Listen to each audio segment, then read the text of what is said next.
एक गांव में है ना, एक कुम्हार रहता था जो है ना मूर्तियां बनाता था, और जो उसका घर है ना वो मूर्ति बना के चलाता था, मूर्तियों को बेचता था और उनसे पैसे कमाता था। और उसका एक बेटा भी था जो कुछ काम नहीं करता था क्योंकि वो अभी छोटा था। फिर वो धीरे धीरे बड़ा हुआ, फिर उस कुम्हार ने है ना अपने बेटे को भी मूर्तियां बनाना सिखाया।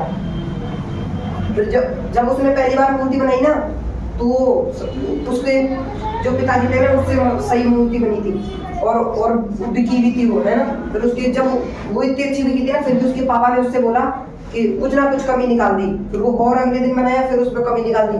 ऐसे जब भी वो धीरे धीरे मूर्तियां बनाते गया, और उसकी मूर्ति है ना उसके गांव में और जो अदर गांव थे ना उनमें भी सारे में प्रसिद्ध हो गई उसकी मूर्तियां। फिर भी उसका पापा है ना जो कुछ ना कुछ कमी निकालता रहता था।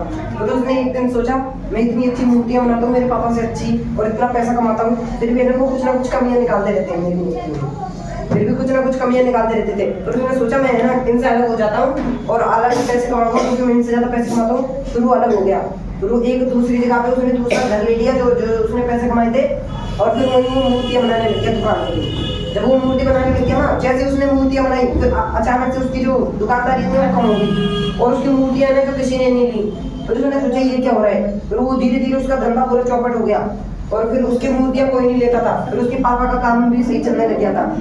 फिर वो एक दिन सोचता है, एक बार पापा से जाकर पूछे ये क्या हो रहा है। जब से मैं वहां से लेके छूट के आया हूँ तब से मेरी मूर्तियां कोई भी पसंद नहीं करता, पहले इतने लोग करते थे।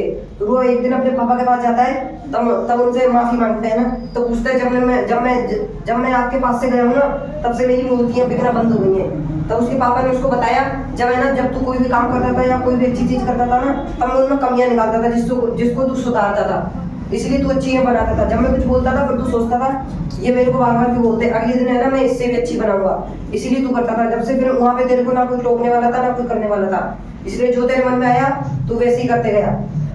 इसीलिए जब भी अगर कोई बड़े हमें सलाह दे ना तो वो हमारी कमियों निकालने के लिए नहीं बोले, वो हमें आगे पहुंचाने के लिए बोलते। धन्यवाद।